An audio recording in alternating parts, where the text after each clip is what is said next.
अस्सलाम वालेकुम and welcome back to my new vlog. दुआ करती हूँ अल्लाह ताला आप सबको खैर आफियत और शाद आबाद रखे।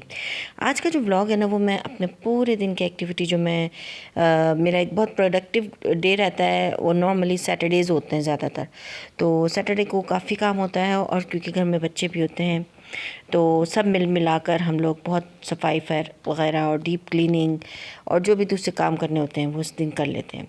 तो मेरी सुबह का आगाज़ अल्हम्दुलिल्लाह सुबह 5:30 बजे हो जाता है। फ़जर की नमाज़ पढ़ते ही इसमें कुछ वज़ाइफ़ वग़ैरह पढ़ने के साथ जो है फिर मैं थोड़ी देर के लिए ना ज़रूर बाहर की खिड़की से खड़े होकर ना बाहर की रोशनी ज़रूर देखती हूँ। अच्छा, ये रोशनी देखने का ना मुझे आदत जो है वो बचपन से है। मुझे फ़जर के बाद की जो रोशनी है वो बेइंतहा पसंद है। सुबह सुबह की जो फ्रेश हवा और एक अजीब सा एक बरकत वाला ना एक नूरानी सा एक रोशनी होती है जो अर्ली मॉर्निंग की होती है। अच्छा, ये मॉर्निंग की रोशनी जो है ना मैंने शाम से भी कंपेयर करने की कोशिश की वीडियो बनाकर, लेकिन जो सुबह के मॉर्निंग का जो एक नूर है ना वो और किसी भी पूरे दिन के किसी भी वक्त में नज़र नहीं आता। तो ये अल्लाह की रहमत है, उसकी बरकत है। अल्हम्दुलिल्लाह सुबह का आगाज़ हो गया था क्योंकि सैटरडे था तो बच्चों का ऑफ़ होता है, तो हस्बैंड का भी आज ऑफ़ ही था, उन कहीं जाना नहीं था आज। तो मैं फिर जो थोड़ी देर के लिए सो गई थी और 9 बजे मैं उठी हूँ। मैं रोज़ाना 1 गिलास पानी में तकरीबन 1 या 1.5 टेबल स्पून लेमन जूस का डाल के वो लाजमी सुबह सुबह ब्रेकफास्ट से पहले पीती हूँ। तकरीबन आधा घंटा पौना घंटा तकरीबन पीती हूँ। उसके बाद नाश्ता करती हूँ, ठीक है ना। तो ग्लास में पानी पीने के बाद जो है वो मैं अपनी मशीन लगा ली थी मैंने, क्योंकि आज लॉन्ड्री का डे भी था, कपड़े भी धोने थे।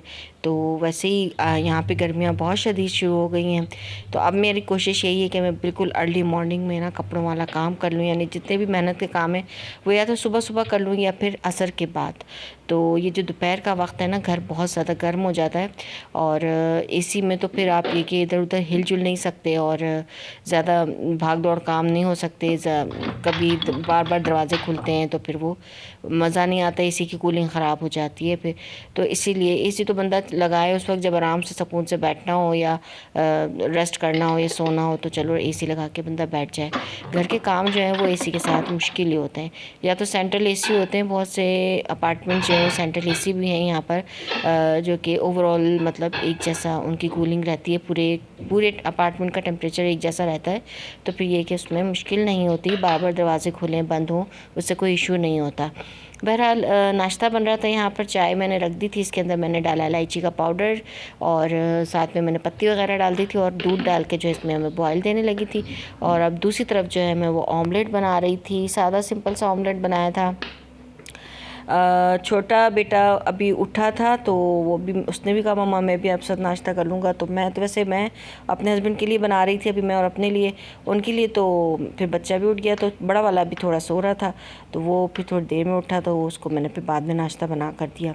तो बस मैंने ऑमलेट बनाया है यहाँ पर और चाय वाय के साथ। और पूरा दिन सुबह से लेकर रात तक की जो रूटीन है ना, अगर देखा जाए तो है तो बहुत ही प्रोडक्टिव, यानी घर के काम हो जाते हैं, घर में बहुत सारी 100 मसाइल हल हो जाते हैं जो कि आम दिनों में नहीं हो पाते। तो लेकिन इस तरह की एक जैसे काम की जो रूटीन है ना उससे ना कभी कभी उकताहट होने लगती है। ख़ास तौर पे ऐसी जगहों पे जहाँ पर आप कहीं आना जाना इतना ज़्यादा नहीं है और घर पे ही रहना है, तो वो दिल चाहता है कभी कभी कि जैसे मॉर्निंग में आप कहीं जाएं या आउटिंग करें। तो नॉर्मली ऐसे नहीं होता है, हम नहीं कर पा रहे हैं अभी यहाँ पर। तो ख़ास तौर पे अभी थोड़ी सी सेटिंग का ही सिलसिला चल रहा है मुस्तकिल, जब से हम इधर आए हैं यहाँ पर भी। मतलब हम ये सोच कर आए थे कि शायद ओमान में सेटल होना थोड़ा आसान हो जाएगा, क्योंकि ये जस्ट लाइक पाकिस्तान ही है, लेकिन ये कि मैं इसे साफ़ सुथरा पाकिस्तान कहती हूँ। लेकिन पाकिस्तान से आने के बाद यहाँ अंदाज़ा हुआ कि नहीं, भले यहाँ पर एक रियाल जो है वो ऐसा लगता है जैसे 1 रुपया है या 100 का नोट है पाकिस्तान के, लेकिन नहीं, वो 1 रियाल कमाना भी यहाँ पर बेइंतहा मुश्किल है। और यहाँ पर लोग थोड़े थोड़े से पैसों के लिए पूरा पूरा दिन काम करते हैं और बिल्कुल थोड़ी सी अमाउंट में ही कोशिश करते हैं गुजारा करने की। यहाँ पे कमाई का मज़ा जो है ना वो ये है कि आप यहाँ पे कमाएं और भेजें पीछे ऐसी एक कंट्री में जहाँ की करेंसी छोटी है। तो फिर वहाँ पे रहने वालों को फ़ायदा हो सकता है। लेकिन अगर आप फैमिली के साथ रह रहे हैं और यहाँ पे सब फैमिली के साथ आपने पूरी सेटलमेंट भी की हुई है और सारे काम हो रहे हैं, बच्चों की फ़ीसें भी हैं, किराए भी जा रहे हैं, खाना पीना भी है, तो फिर ये कि थोड़ा सा मुश्किल महसूस होता है। और कभी-कभी ऐसा लगता है कि अभी तो फ़िलहाल हमें 8 महीने हो गए हैं, तो अभी तक हम सिर्फ हैंड टू माउथ वाला सिस्टम ही कर पाए, यानी कि अल्हम्दुलिल्लाह सेटलमेंट हो गई है, घर सेट हो गया है, बच्चे जो हैं उनकी एजुकेशन फील्ड चल रही है। बड़े वाले का है, उनका थोड़ा सा मसला चल रहा है, अभी दुआ करें वो भी पूरा सही हो जाए, क्योंकि उसकी फ़ीस का भी इशू ज़ाहिर है। अब उसकी बड़ी क्लास है, तो फिर एडमिशन उसका आने वाला है जून तक में, और जून तक हमें अच्छे ख़ासे पैसे जमा करने, जो कि अभी कुछ पता नहीं चल रहा है कि हम कैसे करें। बहरहाल अल्लाह ताला जब आज़माइश डालता है तो फिर उससे निकलने के रास्ते भी वही दिखाता है, उसी से दुआ करनी चाहिए और अल्लाह ताला आसानी करे। बस मैं तो यही दुआ करती हूँ रात दिन, क्योंकि बच्चे की अगर खुदा खास्ता फ़ीस ना जमा हुई ना तो फिर उसका साल ज़ाया हो सकता है, क्योंकि अभी उसका तकरीबन 3 महीने, इसके जून मई के आखिर में इसके पेपर हो जाएंगे, लेकिन जो यूनिवर्सिटीज़ में एडमिशन है वो जून से शुरू हो जाते हैं। तो सेशन जो है वो स्टार्ट हो जाता है सितंबर से, तो वो सितंबर से पहले पहले ही सारी रिक्वायरमेंट पूरी करनी होती हैं। तो बस दुआ करें आप लोग भी जो देख रहे हैं कि मैं इस चीज़ में भी कामयाब हो जाऊं, क्योंकि हमारे पाकिस्तान छोड़ के यहाँ पे आने का जो असल मकसद वो यही था कि बच्चों की एजुकेशन थोड़ी मुनासिब तरीके से सही से हो जाए, तो उसके लिए हम थोड़ी स्ट्रगल कर लें और मेहनत कर लें। तो बस यही हमारी दुआ भी है और हमारा सबसे अहम जो है ना वो मोटिव भी यही है। तो बस ये रात में आपने लास्ट वीडियो में देखा कि हमने बच्चों की, मैंने बॉयज़ की जो है वो समर शॉपिंग की थी, तो उसी को मैं सेटल करके रख रही थी। अपने हस्बैंड के भी कुछ ड्रेसेस लिए थे मैंने और कुछ बच्चों के लिए थे, तो एक के रेगुलर पहनने के लिए, और समर में क्योंकि यहाँ पे शदीद गर्मी होती है, तो यहाँ पर आपको बिल्कुल ही जो है ना समर के लिहाज से बहुत लाइट और बहुत हल्के फुल्के कपड़े लेने पड़ते हैं। तो अच्छे खासे मुनासिब से मिल गए थे यहाँ से, कोई ख़ास ऐसी क्वालिटी नहीं कहूँगी मैं कि जो हमारे वहाँ मिल जाती है। सदर में भी आप सदर देखें ना, हमारा भरा पड़ा है, वहाँ पे इतनी इतनी ऐसी एक से एक टी शर्ट्स हैं बच्चों के लिए, ट्राउज़र्स हैं एक से एक वहाँ पर। तो मैं तो अक्सर बॉयज़ की शॉपिंग जो है ना वहीं से करती थी, बड़ी ही अच्छी वैरायटी मिल जाती थी वहाँ से। तो बहरहाल यहाँ पे मैं मॉल मार्ट गई थी, वहाँ से बच्चों के कुछ कपड़े लेकर आई। तो फिर मॉर्निंग मैंने सोचा था कि चल दोनों जो है ना कबर्ड, जो मेरे रूम की भी कबर्ड और बच्चों की भी जो वार्डरोब है ना, वो सब अच्छे से सेटल कर दूँगी। मैंने अपने रूम का तो कबर्ड अच्छे से सेट कर लिया था, अब आ रही थी बच्चों के कमरे की, तो उसकी सेटिंग कर रही थी मैं। कपड़े सारे फ़ोल्ड करके उनके शर्ट्स जो हैं वो एक तरफ रख दी, ट्राउज़र्स एक तरफ रख दिए थे, और जीन्स की जो पैंट है वो एक तरफ रख दी। बच्चे यहाँ आए जब से उन्होंने जीन्स की पैंट नहीं पहनी।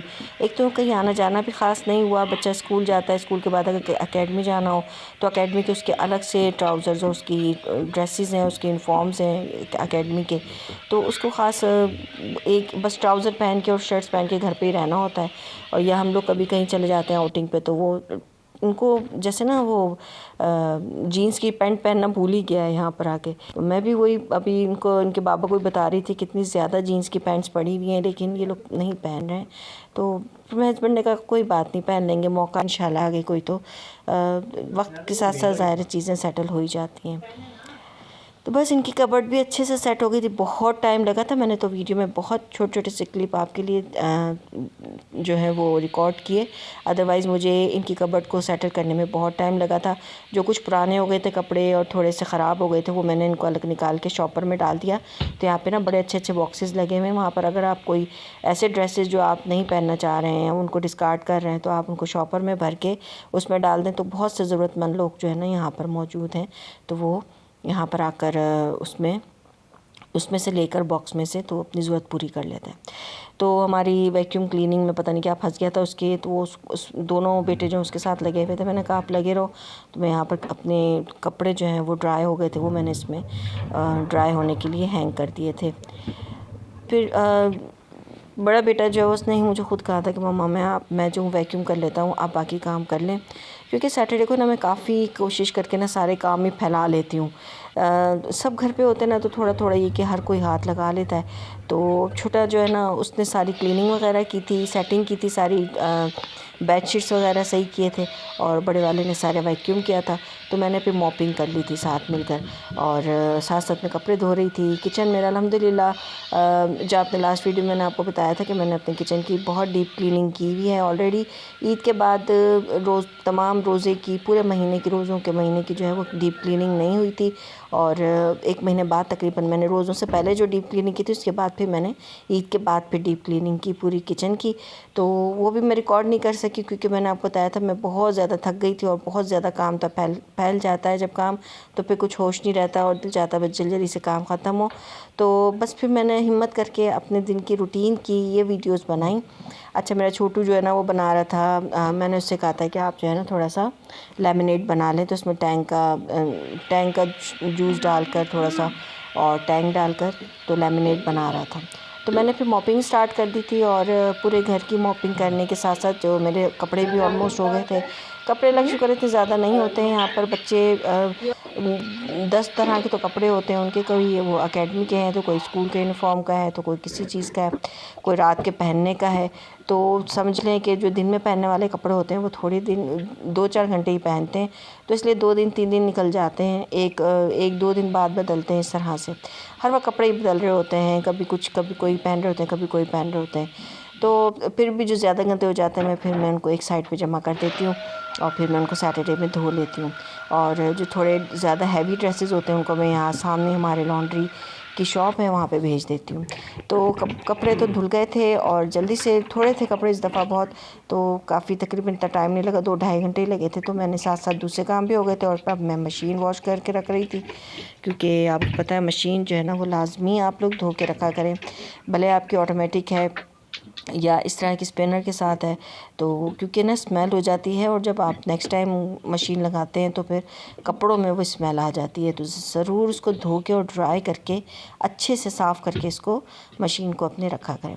अच्छा, ये जो लॉन्ड्री एरिया है ना, ये छोटी सी ऐसी गैलरी सी है, बिल्कुल ही छोटी सी गैलरी। इसके अंदर इन्होंने एक छोटा सा ना बस एक स्लिप बनाई हुई है, इस पर ऐसे ही क्या कहते हैं इसको, एक छोटी सी जगह दी हुई है ऐसे चीज़ें रखने के लिए, और बाकी पे छोटी सी जगह बचती है जिसमें मेरी मशीन आती है। तो बहुत ही छोटा सी गैलरी है वो।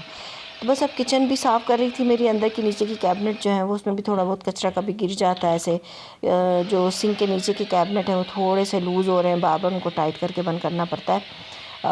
ये वो चलता सा नहीं होता, जैसे बिल्कुल ही हल्के मटेरियल की जो है ना उन्होंने कैबिनेट लगाई हुई है। बहरहाल अल्लाह का शुक्र है, फिर भी बहुत अच्छा सिस्टम है, साफ़ सुथरा तो घर है। और मेरे हाथ का अल्लाह का शुक्र, मैंने सफाइयाँ कर के और भी ज़्यादा साफ़ कर लिया है घर जो है वो। बिल्कुल होता है ना, एक हाथ का साफ़ होता है ना, तो फिर ये कि रोज़ाना सफाई हो रही होती है, तो फिर तसल्ली बख्श काम रहता है। बस अब किचन की बारी थी, किचन क्लीन हो रहा था और सारे काम हो गए थे ऑलमोस्ट। तो बस अब किचन क्लीन के बाद, अच्छा आज खाने की बात जो थी ना, वो खाना क्योंकि मैंने कल रात में ही बिरयानी बनाई थी और अच्छा राइस भी बच गए थे उसके, और साथ में मैंने थोड़ी सी ना सब्ज़ी अलग से निकाल के रख दी थी। तो हस्बैंड ने तो रोटी के साथ वो सब्ज़ी खा ली, लेफ़्ट ओवर रात का खाया था, इसलिए मैंने को दोपहर में तो खाना नहीं बनाया। फिर शाम में जो है ना मैंने चने की दाल भिगो दी थी, तो वो चने की दाल फिर खाने में बनाई थी। तो बस अब टाइम हो गया था ज़ोहर की नमाज़ का, और अब मैं नमाज़ के लिए तैयारी कर रही थी। वो करके आई हूँ, जल्दी से नमाज़ पढ़ी है क्योंकि मुझे ना अपनी वीडियो अपलोड करनी थी, और वीडियो एडिटिंग में आपको पता है कितना टाइम लगता है।